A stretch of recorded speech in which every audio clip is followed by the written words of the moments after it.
আসসালামু আলাইকুম। আপনাদের সবাইকে স্বাগতম জানাচ্ছি আমার ইউটিউবের নতুন একটি ভিডিওতে।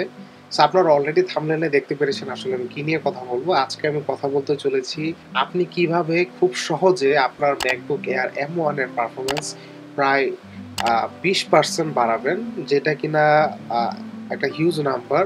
সো আমি বেসিক্যালি যেহেতু ল্যাপটপটা অনেকদিন যাবত ইউজ করছি এবং আমি ইউটিউবে বেশ কয়েকটা টিউটোরিয়াল দেখলাম এবং আমি লাস্ট যে আমার ম্যাকবুকের যে রিভিউ ভিডিওটা বানিয়েছিলাম, যদি সেই ভিডিওটিতে আপনারা দেখে থাকেন তাহলে সেখানে কিন্তু আমি বলেছি যে আমাদের ম্যাকবুকের যে পারফরম্যান্স সেটি কিন্তু আসলে হাই প্রেশারে ড্রপ করে বা সেটার গিগাহার্টজ কমে যায়।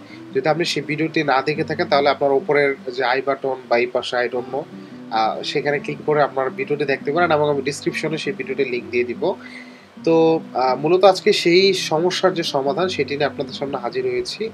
আমি এই ২ টা থার্মাল প্যাডের মাধ্যমে মূলত আমার যে পারফরম্যান্স সেই পারফরম্যান্সটাকে আসলে প্রায় 20% বাড়িয়েছি এবং মোটামুটি আমার ল্যাপটপটা একটা ভালো পারফরম্যান্স আমাকে দিচ্ছে এবং কিছু ক্ষেত্রে প্রো M1 যে ল্যাপটপটি রয়েছে সেটির থেকেও কিন্তু এটার পারফরম্যান্স অনেক অংশে বেশি দিচ্ছে এবং পাশাপাশি এটাতে আমি কোনো ফিজিক্যালি মডিফিকেশনও করি নাই। লাস্ট ভিডিওতে যেমন ছিল এখনো কিন্তু সিক তেমনই আছে, বাট এটার পারফরম্যান্স প্রায় 20% বেড়ে গিয়েছে। সো আমি আপনাদেরকে এখন আসলে এটা কিভাবে করলাম সেটি আপনাদেরকে দেখাবো।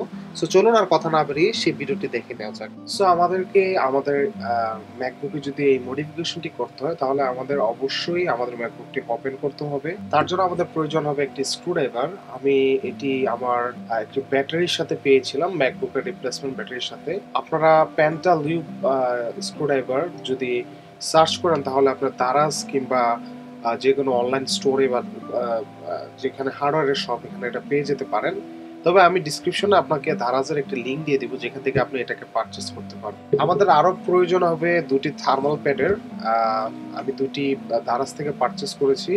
এটা থার্মাল রাইট কোম্পানির দুইটা ডিফারেন্ট ভেরিয়েন্টের থার্মাল প্যাড। একটা হচ্ছে 3 মিলিমিটার এবং আরেকটি হচ্ছে 1.5 মিলিমিটার এবং সবথেকে বড় বিষয় হলো এই থার্মাল প্যাডটি কিনার সেটি হলো এটার যে থার্মাল কন্ডাক্টিভিটি সেটা 2.8 ওয়াট পার মিটার কেলভিন, যেটা কিনা কম্পারেটিভলি অনেক চিপ থার্মাল প্যাড থেকে অনেক বেশি। নরমালি আপনি যদি 1-150 টাকা বা 200 টাকার যে থার্মাল প্যাডগুলো সেগুলো পারচেস করেন সেটা থার্মাল কন্ডাক্টিভিটি 5 অথবা 6 ম্যাক্সিমাম হয়ে থাকে, যেটা আসলে কম্পারেটিভলি অনেক অনেক কম। সো আমি সেজন্য চয়েস করেছি এটার। যদিও এটা 3 মিলিমিটারটা একটু প্রাইসি, এটা 450 থেকে 500 টাকা নিতে পারে। আমি অবশ্যই দারাজের লিঙ্ক ডিসক্রিপশনে দিয়ে দিব এবং এইটা সম্ভবত 250 বা 300, আমার এক্স্যাক্টলি মনে নেই। আমি লিঙ্কে দিয়ে দিব, এটা আপনারা ওইখান থেকে পারচেস করতে পারবেন। এবং দুইটা কেন আপনার ভেরিয়েন্ট লাগবে, একটা 1.5 একটা 3, সেটাও আমরা ম্যাকবুকটি খোলার পরে আর কি বিস্তারিত বুঝতে পারবো। সো আমরা যদি একটু কম্পাউন্ডগুলো দেখি, একটা কম্পাউন্ড হলো আপনার এরকম থিকনেস, এটা একটু মোটা এবং এটা হলো এটার হাফ আর কি 1.5 যেটা। সো এই দুইটা আমাদের মূলত লাগবে, এগুলো হচ্ছে সেই থার্মাল প্যাড যেটা আমরা আমাদের ম্যাক ইউজ করব। সো চলুন আর কথা বাড়াবো না, আমাদের অবশ্য আরেকটি সিজার দরকার হবে আমাদের ওইটা কাটার জন্য। সো এই ধরনের একটা সিজার আপনারা নিয়ে নিতে পারেন। সো চলুন আমরা এখন দেখি ম্যাকবুকটা কিভাবে ওপেন করতে হয়। আমরা ম্যাকবুকের যত কভার আছে এবং আমার যত প্রোটেক্টিভ শেল ছিল সেটা আমি ওপেন করে নিয়েছি এবং আমরা নিচে দেখতে পাচ্ছি 1টা 2টা 3টা 4টা 5টা 6টা 7টা 8টা 9টা 10টা 11টা স্ক্রু এখানে আছে, 12টা সরি, হোয়াট এভার, এখানে 10-12টা স্ক্রু আছে। সো আমাদেরকে প্রত্যেকটা স্ক্রু এখানে খুলতে হবে এবং আপনাদেরকে মাথায় রাখতে হবে এখানে প্রত্যেকটা স্ক্রু ডিফারেন্ট সাইজের। সো আপনারা এই ধরনের একটা বাকেট নিয়ে নিতে পারেন যেখানে আপনারা স্ক্রুগুলা অর্গানাইজ করে রাখবেন যাতে ভুল করে আপনারা ডিফারেন্ট সাইজের স্ক্রু না স্টোর করেন, এটা খুবই সেন্সিটিভ। সো এই জিনিসটা অবশ্যই মাথায় রাখবেন। সো আমরা নিচের অংশ থেকে স্ক্রুগুলা খোলা শুরু করি। খোলা বেশ ইজি। আপনারা খুব সাবধানে এই জায়গাতে স্ক্রুগুলো খোলার চেষ্টা করবেন, কারণ অনেক সময় আমি কিছু ম্যাকবে কাজ করতে গিয়ে স্ক্রুগুলোকে আসলে স্ট্রিপ আউট বা এটা মাঝখান থেকে কেটে যাওয়ার মতো ইস্যু আমার সাথে হয়েছে। সো আপনারা অবশ্যই ধীরে সুস্থে আস্তে ধীরে খোলার চেষ্টা করবেন যাতে কোনো ফিজিক্যাল ড্যামেজ আপনার ডিভাইসটিতে না হয়। যেটির কথা বলছিলাম এই স্ক্রুটি কিন্তু কম্পারেটিভলি অন্য স্ক্রুগুলোর থেকে অনেক বড়। আপনাদের যদি একটু দেখাই,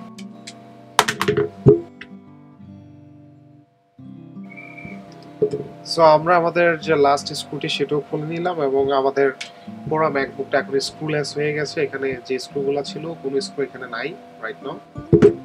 সো আমাদেরকে যা করতে হবে, আমাদেরকে প্রথমে এটার যে এই পার্টটুকু আছে এই পার্টটুকুকে আমাদের নখের সাহায্যে এভাবে চারপাশে রিমুভ করে নিতে হবে এবং আমরা যদি এই ধরনের প্রেস করি তাহলে এই যে দুইটা হুক আছে যদি কোনো কারণে আপনার হাত থেকে পড়ে যায় তাহলে কিন্তু ড্যান্ট পড়ে যাওয়ার সম্ভাবনা থাকে এবং আমি এরকম একটি নষ্ট করেছি, সেজন্য আমি আসলে আপনাদেরকে আগে বললাম।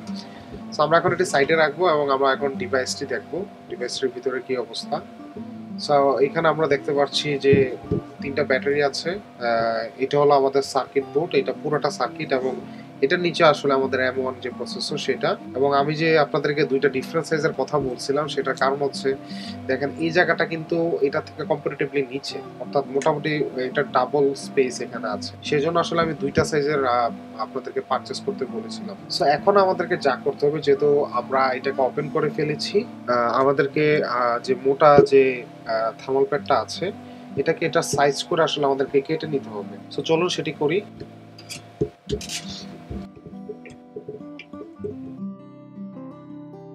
সো আপনারা দেখতেই পাচ্ছেন পিলপটা উঠালে এরকম থাকে। সো আমি একটা কাজ করি, আমাদের এই সাইডের যে পিলপটা আছে দুইটাই কিন্তু পিলপ, এটা ব্লুটা যেটা এটাও একটা পিলপ। সো হ্যাঁ, আমরা এটা খুলে নিলাম এবং এই পর্যায়ে হচ্ছে আমরা একটু পরিষ্কার করে নেব, যদি ধুলাবালি থাকে তাহলে এগুলোকে একটু আপনি পরিষ্কার করে নেবেন কাইন্ডলি। করার পরে আমাদের এইখানে এই বরাবর আমাদেরকে এটা প্যাডটা বসাতে হবে এবং এটা কিন্তু অনেকটা সুপার গ্লুর মতো আসলে, বা এক ধরনের অ্যাডহেসিভের মতো এটা ধরে নেয় টান দিয়ে, যেহেতু এটা একটা মেটাল আর এটা মেটালের জন্য মেইনলি বানানো হয়।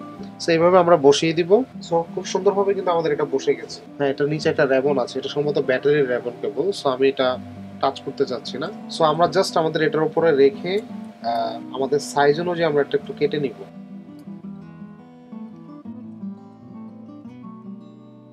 সো আমরা এই অনুযায়ী মার্ক করে নিচ্ছি। সো এবার আমরা মার্ক যেখানে করেছি সেই বরাবর আসলে কাটিংটা করে নিব। সো এই ধরনের একটা শেপ আমাদের কিন্তু হয়ে গেল মার্ক করার পরে, আপনারা দেখতে পাচ্ছেন।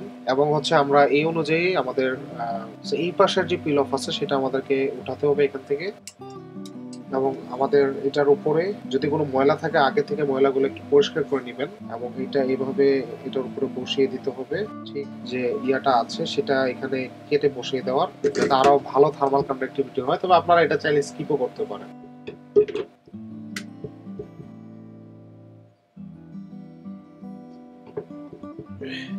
সো আমাদের থার্মাল প্যাড ইনস্টলেশনের যে পার্টটুকু এটি কমপ্লিটলি ডান। সো এইভাবে করে আমি প্রত্যেকটা পিল অফ এখান থেকে উঠিয়ে নিলাম এবং আপনারা এখন প্রপারলি দেখতে পাচ্ছেন আসলে এটা কেমন লাগবে। একটু অ্যাডজাস্ট করে নিব আমি তুলে এই জায়গাটা। সো এভাবে একটু অ্যাডজাস্ট করে নিলাম। সো আমাদের এখন এটা পারফেক্টলি ডান। আমাদের ব্যাক প্যানেলটা এটার উপর নিয়ে এটা বসিয়ে দিতে হবে। এটি ইনস্টলেশন খুবই ইজি। আপনাদেরকে মনে রাখতে ক্লিপ দুইটা অবশ্যই আমাদেরকে লাগাতে হবে আগে। সো আমরা এটার উপর আগে বসাবো এবং বসানোর পরবর্তীতে আমরা এই মিডল বরাবর একটু প্রেস করব, এই যে আপনারা একটা সাউন্ড শুনতে পাবেন, তার মানে এই ক্লিপগুলো লেগে গেছে। সো এখন আমরা যা করব, আমরা হচ্ছে আমাদের যে স্ক্রুগুলা ছিল সেই স্ক্রুগুলা আমি অলরেডি দেখতে পাচ্ছি যে একটু প্রেসারে আছে, তার মানে আমাদের ভালো কন্ডাক্টিভিটি হয়েছে এটার সাথে, বডির সাথে। সো এবার আমি এই পর্যায়ে সবগুলো স্ক্রু এটার সাথে লাগিয়ে নিচ্ছি।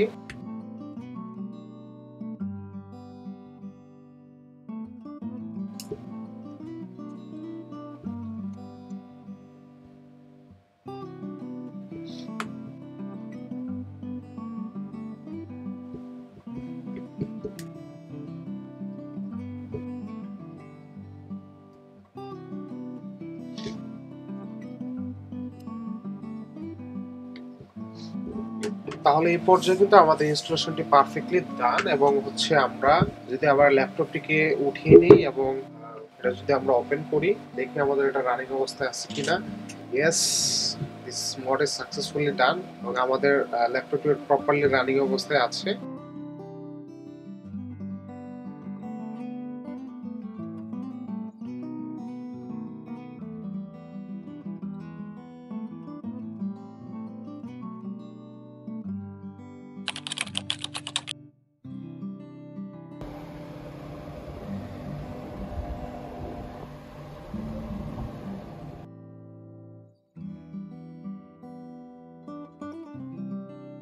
সো আমি এইমাত্র আমার যে টেস্টটি সেটি রান শেষ করলাম। তো এই পর্যায়ে যদি আপনাদের একটু রেজাল্ট দেখে, আমি এটা প্রায় 10 মিনিট যাবত এটা চালিয়েছি এবং লাস্ট রেজাল্টও আমাদের এখানে আছে, যে এই রেজাল্টটা আমি আসলে টেস্ট করার আগে করেছিলাম। সেটি হলো 6590 পিটিএস এবং আমাদের এই মডটি করার পরে, মডিফিকেশনের পরে আমাদের স্কোরটি দাঁড়িয়েছে 7508 পিটিএস। মানে প্রায় আমাদের 1000-এর বেশি পিটিএস আমাদের স্কোর বেশি এসেছে, প্রায় 1000। So it's huge deal. মানে আমরা কিন্তু কোনো ফিজিক্যালি কোনো মডিফিকেশন করি নাই।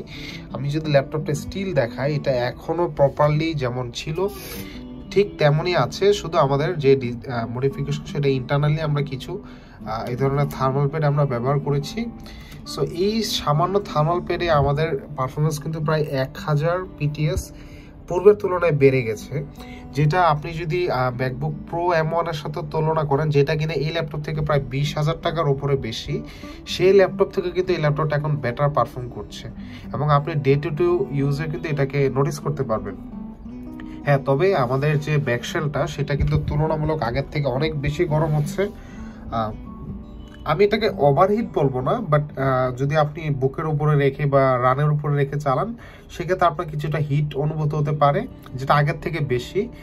তবে আমার মনে হয় যে পারফরমেন্স গেনটা আমরা পেয়েছি সেটা ডেফিনেটলি ওর্থ ইট।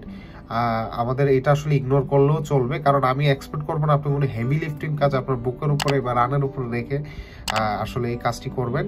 তো সেক্ষেত্রে আপনি যদি এই মোডটি করেন, তাহলে আপনি কিন্তু ওভার 20% আপনার পারফরমেন্স আপডেট পাবেন। এটা আমি যে ডেস্কটপ ইউজ করি, যেটা রাইট নাও হচ্ছে ইন্টেলের একটি বেস সিস্টেম, সেটা ইউজ করে কিন্তু প্রায় 12,000 সামথিং। সো সেটাতে আমার প্রায় 750 ওয়াটের একটি পাওয়ার সাপ্লাই লাগানো, এবং এইটা হচ্ছে এত একটা স্লিম ল্যাপটপ যেটা কিনা মাত্র 3 থেকে 4000 স্কোর কম আমার সেই ডেস্কটপ থেকে, যেটা আসলে মাইন্ড ব্লোয়িং। এই ধরনের পারফরমেন্স কিন্তু আসলে আমরা ল্যাপটপ মানে আগের ম্যাকবুকগুলো থেকে কখনোই এক্সপেক্ট করতে পারতাম না। So I am really impressed with the modification. So আপনারাও জানান যদি আপনারা এই ধরনের মডিফিকেশন আপনারা কি রেজাল্ট পাচ্ছেন। সো আপনারা দেখে নিলেন কিভাবে খুব সহজে আপনি আপনার ম্যাকবুকের পারফরমেন্স, ম্যাকবুক এয়ার M1 এর পারফরমেন্স প্রায় 20% বাড়িয়ে নিতে পারেন। এবং আপনাদের আরেকটা জিনিস আমি বলে রাখি, যেহেতু এটা কোনো পার্মানেন্ট কোনো কিছু না, যদি আপনার ল্যাপটপের ওয়ারেন্টি থাকে তাহলে কিন্তু আপনি খুব সহজে ল্যাপটপের ওয়ারেন্টি ক্লেম করার আগে যে প্যাডগুলো আছে সেই প্যাডগুলো খুলে আবার আপনি সেটা ওয়ারেন্টিতে পাঠাতে পারেন। আমার মনে হয় না এটা কেউ ডিটেক্ট করতে পারবো, এটার জন্য আপনাকে ওয়ারেন্টিতে কোনো সমস্যা করবে।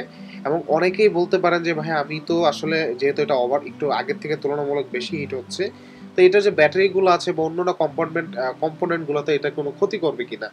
সো আমি অনেকগুলা রিসার্চ করে যেটা জানতে পেরেছি যে আমাদের যে পূর্বের ম্যাকবুকগুলো ছিল এটার থেকে আরো কয়েক গুণ বেশি হিট হতো, এবং সেই অবস্থাতে আমাদের ব্যাটারি কিন্তু খুব বেশি মানে সমস্যা করতো না। আর আরেকটা বিষয় হলো, যেহেতু আমরা সবসময় ল্যাপটপকে হাই লেভেলে পুশ করি না, কিছু কিছু ক্ষেত্রে আমাদেরকে এই ধরনের পুশ করতে হয়। সো আমার মনে হয় না আমাদের ডে টু ডে ইউজেসের কারণে এই মডেলের কারণে কোনো সমস্যা দেখা দেবে। সো আপনারা এইটুকু নিশ্চিন্তে থাকতে পারেন।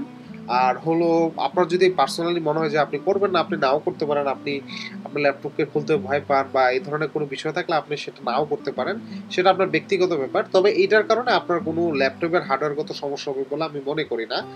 তবে অবশ্যই আপনাকে সতর্ক থাকতে হবে যাতে আপনি কোনো রকমের ড্যামেজ বা এই ধরনের কোনো কিছু ল্যাপটপে না করেন। আশা করছি আপনাদের ভিডিওটি ভালো লেগেছে, এবং এতক্ষণ ধৈর্য ধরে ভিডিওটি দেখার জন্য আপনাদেরকে অনেক অনেক ধন্যবাদ। এবং আশা করব নেক্সট ভিডিও দেখার জন্য চ্যানেলটিকে এখনই সাবস্ক্রাইব করবেন এবং পাশে দেওয়া বেল বাটনটি অবশ্যই অন করে দিবেন, যাতে করে আমার নতুন ভিডিও আসার সাথে সাথে আপনি নোটিফিকেশন পান।